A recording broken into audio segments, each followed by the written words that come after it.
Olá, seja bem-vindo à nossa segunda aula da 7ª lição do treinamento para líderes multiplicadores da PIB de Campo Grande. Estamos tratando, desde a nossa primeira aula, sobre relacionamento discipulador. Vamos prosseguir a partir daqui. Nesse momento, eu quero apresentar para vocês a importância do discipulador. Por que é importante a pessoa e a presença do discipulador? Bom, para isso, vamos refletir numa pergunta. O que significa um discípulo seguir e imitar seu discipulador hoje? O que significa isso? De que maneira eu posso reconhecer que, de fato, alguém, um discípulo em potencial, ele realmente está seguindo e imitando esse discipulador? Como reconhecer esse tipo de relacionamento? Em primeiro lugar, esse relacionamento está estabelecido quando esse discípulo, essa pessoa, aceita um compromisso para dedicar um tempo junto com o seu discipulador no discipulado, nesse momento juntos, deles terem esse tempo de relacionar-se, de encontrar-se, de compartilhar sobre a vida e sobre a palavra de Deus. Também reconhecemos que esse discípulo está comprometido com o discipulado e com o discipulador quando ele acompanha os passos do discipulado, seja de forma presencial ou pela internet, quando ele comparece ao encontro, quando ele eventualmente realiza uma atividade ou outra que é proposta pelo seu discipulador. Também percebemos que um discípulo segue o seu líder hoje quando ele acata, por exemplo, uma recomendação acerca de um livro, um filme, algum material para ser lido ou para se desenvolver um pouco mais aquilo que estão tratando no seu encontro de discipulado.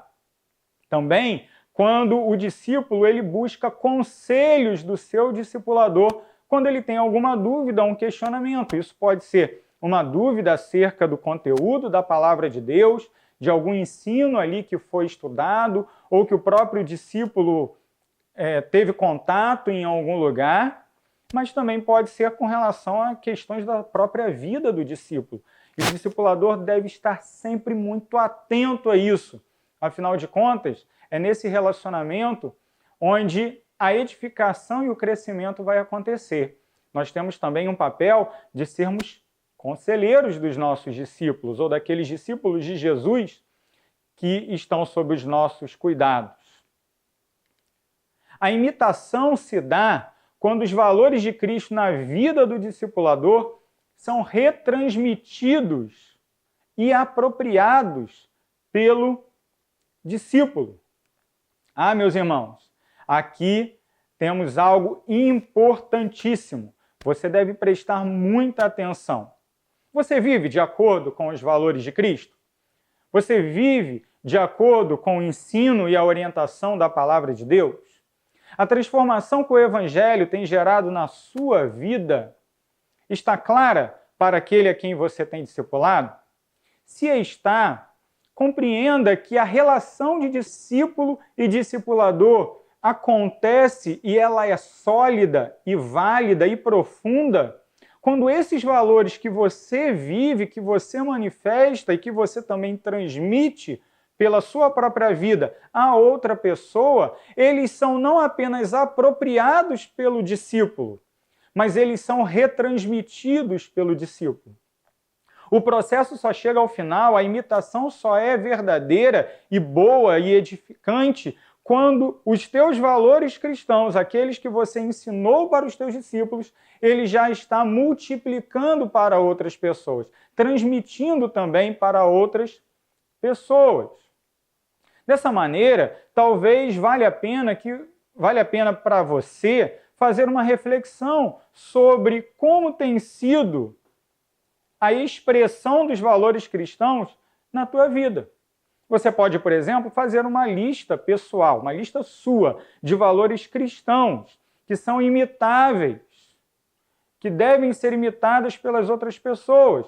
Você pode colocar quantos você quiser. Eu valorizo o amor ao próximo. Eu valorizo a santidade. Eu valorizo a honestidade nas minhas finanças. Vai fazendo a sua lista aí. Pode colocar quantas coisas você quiser. Depois que você fizer a sua lista, Tenta, por exemplo, fazer uma notinha. Ah, eu sou alguém que ama o próximo. Você acha que é assim. De 0 a 5, por exemplo, ou de 0 a 10, se você quiser. Qual tem sido a minha nota na capacidade de eu transmitir esse valor cristão a outra pessoa? De que maneira eu estou influenciando outras pessoas a serem como eu nesse aspecto, com relação a este valor específico? Entendeu o exercício? Se você quiser, inclusive, você pode mais uma vez pausar esse vídeo, fazer o exercício e pensar um pouquinho sobre isso, tá bom? Vamos ter mais uma pergunta de reflexão? Como o discipulado pode acontecer hoje? Como o discipulado pode acontecer hoje? O relacionamento discipulador acontece quando o discípulo deseja se parecer com o seu discipulador. Mas as pessoas são diferentes. E o relacionamento discipulador, RD, não é uma padronização. Ou seja, nosso objetivo não é fazer com que o discípulo seja uma cópia idêntica a mim ou a você. Não é esse o nosso objetivo. Por isso, a imitação se dá quando valores reais, não apenas os ideais, os valores vividos, experimentados, transmitidos na vida real. Esses valores reais são transmitidos e apropriados pelo discípulo. Então, o objetivo não é que o meu discípulo se vista como eu, fale como eu, tenha os mesmos comportamentos e gostos que eu. O objetivo não é esse. O objetivo é que os valores cristãos que eu manifesto estejam presentes também na vida do meu discípulo, de modo que ele seja capaz a transmitir esses valores para outras pessoas. E aí você pode pensar, pastor, mas espera aí, como assim? Então tem que ser perfeito, afinal de contas eu quero que a outra pessoa conheça Jesus plenamente e viva a vida de Jesus plenamente, então eu tenho que ser perfeito? Afinal de contas o meu discípulo vai imitar a mim somente? Queridos, nós não precisamos ser perfeitos para ser exemplos. Com certeza, nós devemos nos esforçar para sermos os melhores discipuladores que pudermos. Na verdade, os melhores cristãos que pudermos em todos os sentidos. Mas quando errarmos, teremos a oportunidade de ensinar também com os nossos erros, sendo humildes e também transparentes. Esses são os nossos valores. O discípulo observará os nossos valores, mas ele também observará os nossos erros, os nossos pecados, as nossas falhas. E nesse momento nós também temos oportunidade de crescer diante do Senhor e ensinar ao nosso discípulo o processo de crescimento e de transformação. Quando pecamos, quando erramos, pedimos perdão? Quando nos desviamos eventualmente em algum aspecto da nossa vida, em algum momento, em algum hábito, por exemplo, nós buscamos ajuda, prestação de contas, tentamos consertar aquilo que erramos. Se prejudicamos outra pessoa, se ofendemos outra pessoa, nós nos dirigimos até essa pessoa e buscamos reatar esse relacionamento? Assim tem sido a nossa vida? Se sim, nós seremos exemplos. Não de pessoas perfeitas, mas de pecadores que buscam a perfeição. Porque esse é o nosso chamado como crentes em Cristo Jesus. Pensando na importância do discipulador e do seu relacionamento com Deus e do seu papel de espalhar aquilo que recebeu de Deus,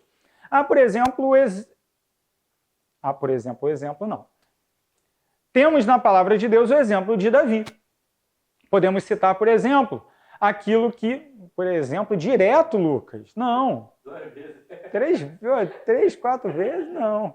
Né? Voltando aqui.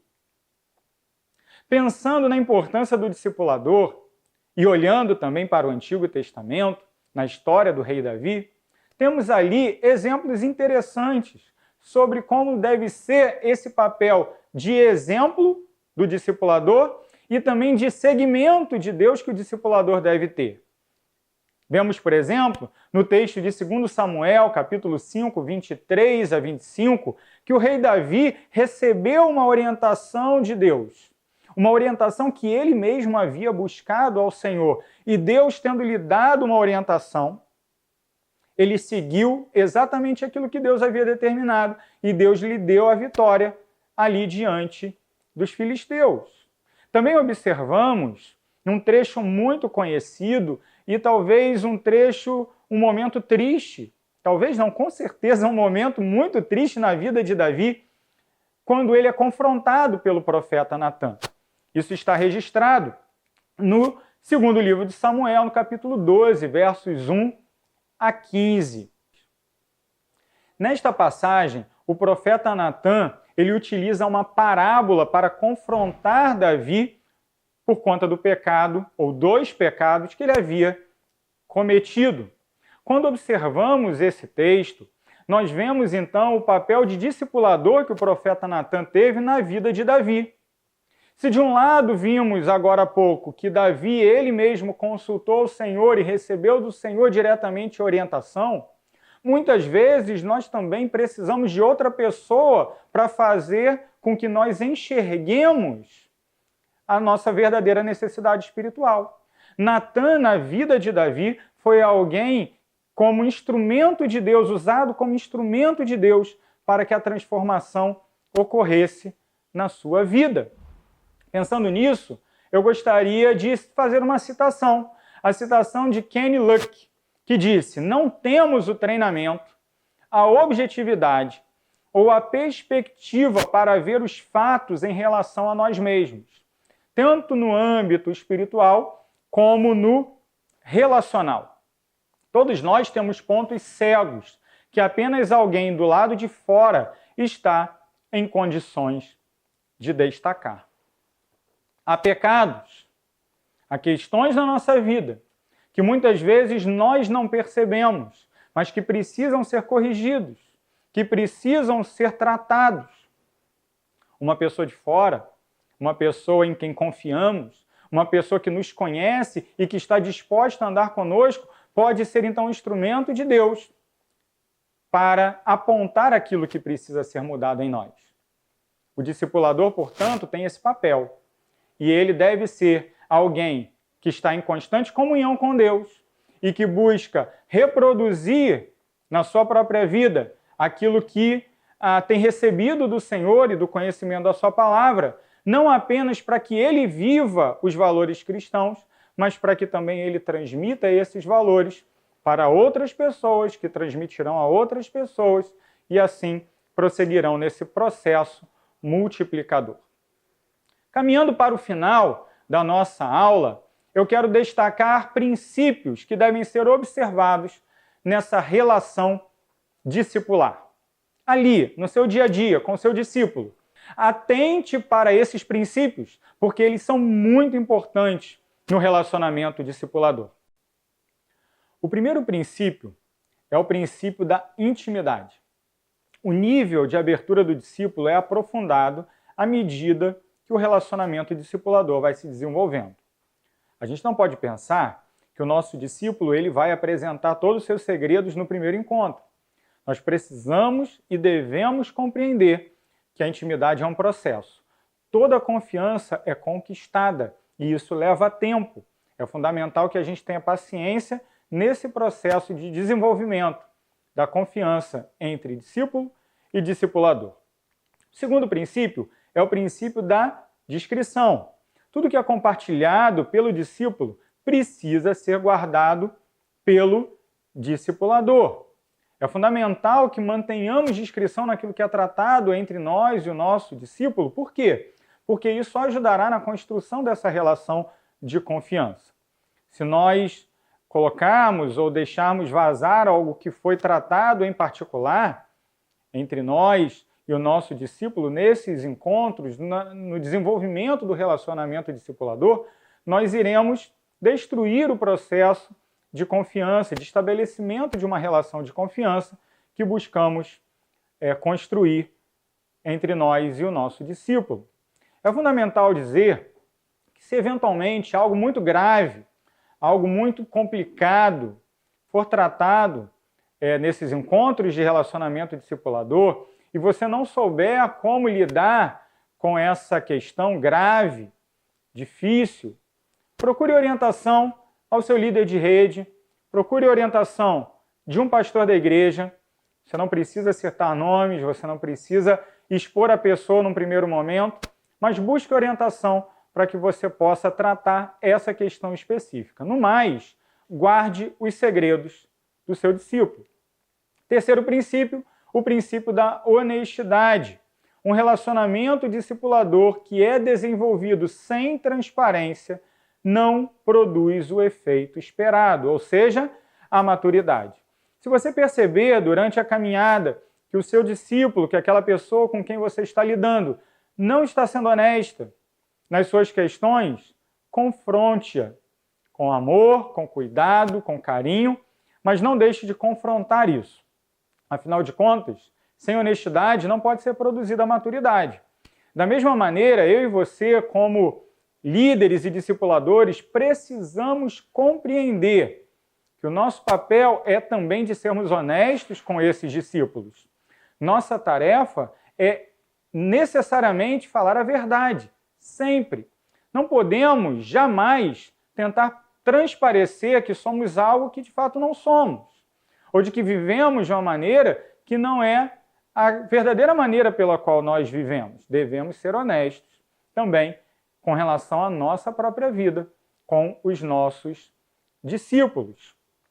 Outro princípio é o princípio da objetividade.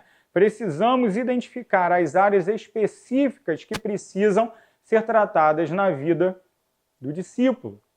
Não podemos perder tempo e ficar falando de assuntos variados, ficar jogando conversa fora, ao invés de tratar aquilo que realmente é importante para construir a maturidade e o desenvolvimento espiritual dessas pessoas. Devemos tratar com objetividade durante os encontros com os nossos discípulos. Princípio da prevenção. A solicitação de contas favorece a prevenção contra o erro, uma vez que o discípulo pode compartilhar com antecedência as áreas de sua vida em que tem enfrentado dificuldade. Todos nós que já experimentamos essa relação discípulo-discipulador, com certeza percebemos isso. Quando nós antecipamos um determinado problema, quando nós perguntamos ao nosso discípulo com frequência como você está nessa área, como você tem lutado com essa questão, como você tem se comportado diante dessa dificuldade, nós perceberemos que o desenvolvimento do nosso discípulo rumo à maturidade será muito maior e muito melhor. Chegamos ao fim dessa sessão de princípios. Observe cada um deles. Volte ao seu caderno de atividades e você verá que ali eles estão descritos conforme compartilhamos agora. Por fim, nosso momento de sintetizar aquilo que aprendemos. Nosso discípulo será todo aquele que, convertido ou não, manifeste o interesse de conhecer mais de Deus por meio da nossa vida. Sua tarefa agora, para concluir essa lição, é comentar essa frase com as suas palavras. Você tem um espaço aí no seu caderno de atividades, você pode reescrever a frase, você pode fazer comentários a partir daquilo que você entendeu dessa frase, ou também narrar experiências pessoais sobre aquilo que foi descrito com essa frase. Chegamos ao final dessa nossa 7ª lição. Já passamos da metade do curso de treinamento de líderes multiplicadores. Foi um prazer estar com vocês durante essas 2 lições. Que Deus abençoe a sua vida e que Deus lhe faça um discipulador verdadeiro, sincero e eficaz na obra do Senhor. Que Deus o abençoe. Até mais.